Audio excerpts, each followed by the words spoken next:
You're listening to What's Hot on NCCU AudioNet.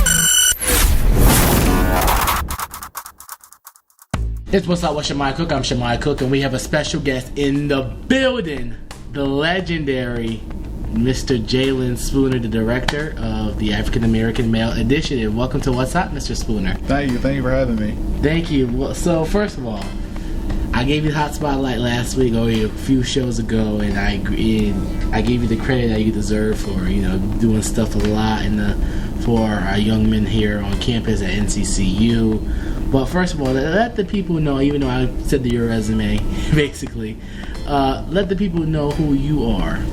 Sure. So, like Mr. Cook said, my name is Jalen Spooner, director of our African American Male Initiative program, originally from Rocky Mount, North Carolina.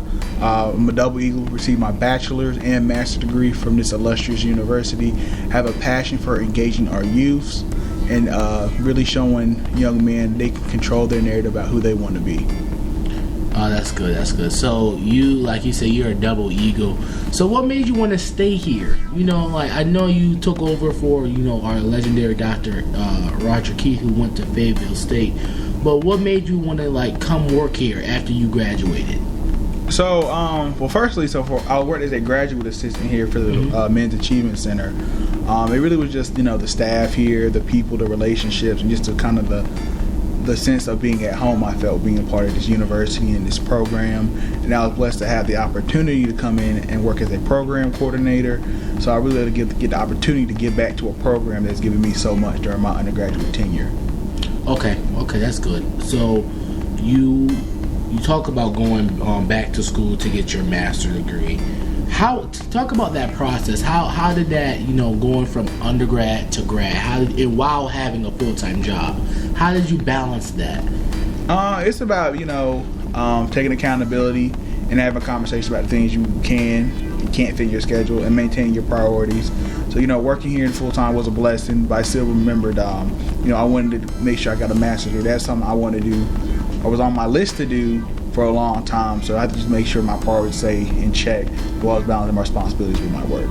Perfect. So, you are a great criminal justice. You say you have both a degree in undergrad and grad in criminal justice. Yes. So, what made you want to come to education and not go into your actual field? So, ironically, when my focus in criminal justice was always youth. Okay. So, while I was here in undergrad, I actually had the opportunity to be a mentoring director for a nonprofit program for 3 years. So from there, that kind of just spurred my interest. Because my focus with criminal justice always go to disadvantaged youth or youth that are always at risk. So it kind of translated over to education. Working with young men, it can kind of the same sense. It kind of align with my passion necessarily. So So helping younger people was your passion. Yeah. So criminal justice, just my degree, and my avenue will go helping people. But, I come from a family of educators, so, okay. I'm not really, disappointed with my life right now. Gotcha. So you carry on the legacy. Yes, sir. Basically. Okay. So you're part of cohort, let me guess, 10? 9. 9. Okay. Cohort of the African American Male Initiative. So talk about how you transitioned from a student as a cohort. You were the president and of the African American Male Initiative during your time here.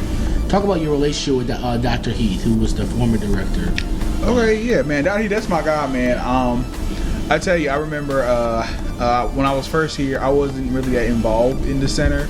My freshman year, I kind of was doing my own thing. I come to programs here and there, but I remember it was during homecoming, 2018. Dr. Heath just stopped me walking by. I didn't realize it was him. He said, "Hey, man, I'm back in the MAC, so make sure you come by." And I was like, all right, man. Now he's looking for me, so let me just make sure I come by. And that's probably the best decision I ever made. That he believed in me, about the leader I could be, and the capability of one day being able to, run this program. That's something I always just, throw around back in the day. Oh yeah, one day Jalen gonna be running the MAG, running the program, and now here we are, seeing those dreams come to reality. Yeah, that's big things are happening for you. It's very, very well coming to light. Your dreams, basically. So talk about your passion of giving back of the university's motto is truth and service. So talk about your passion of truth and service as the director of the African American Initiative. Yes, of course. I kind of go with the philosophy of this. So we have a lot of students here in this program in this center at the university. They're living their ancestors' wildest dreams. We push a lot on education, and these students here at the university, they made it. Mm-hmm. They made it over a lot of the trials and tribulations to come to a university to continue their academic endeavors. So I feel like we have the responsibility now that we done got here to NCCU to go back and show other people the way.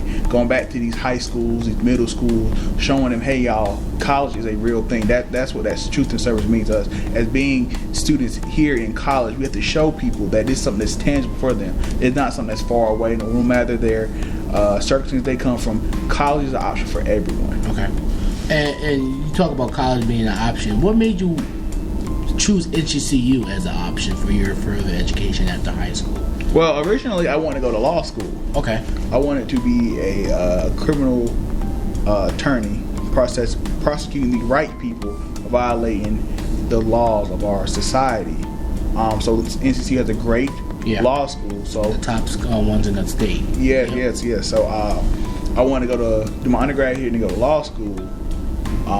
And it's kind of like for me, at being a high school senior, I knew I had the grades to get into Central. So it's kind of like not just be transparent. Mm-hmm. Central really was just my only choice. I only applied to one school.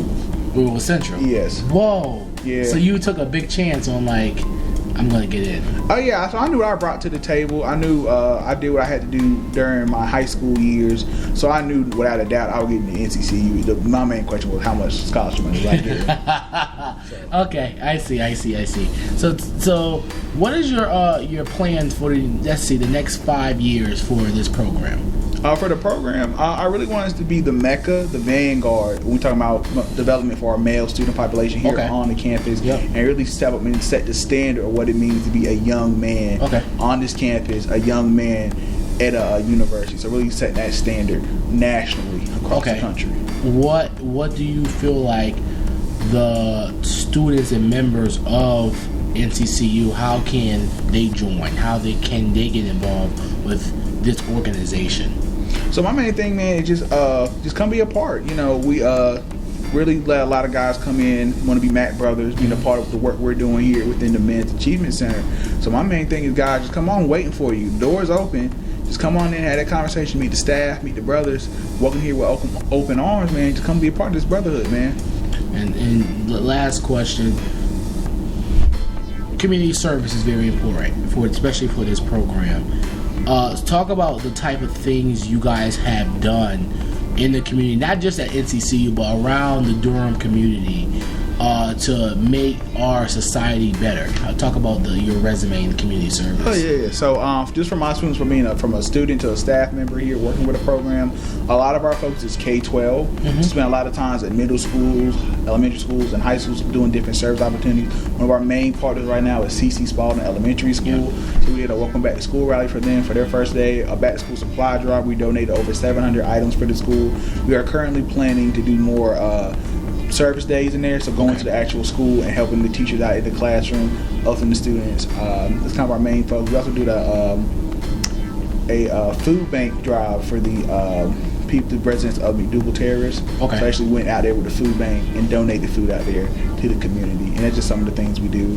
Just off the top of my head. Yeah, that's excellent. That's excellent. So, Mr. Spooner, thank you so much for coming on What's Up. I greatly appreciate your time. Yes, sir. Thank you for having me. Thank you so much. It's What's Up with Shamai Cook. We'll be right back. And that's what's hot. You're listening to What's Hot on NCCU AudioNet.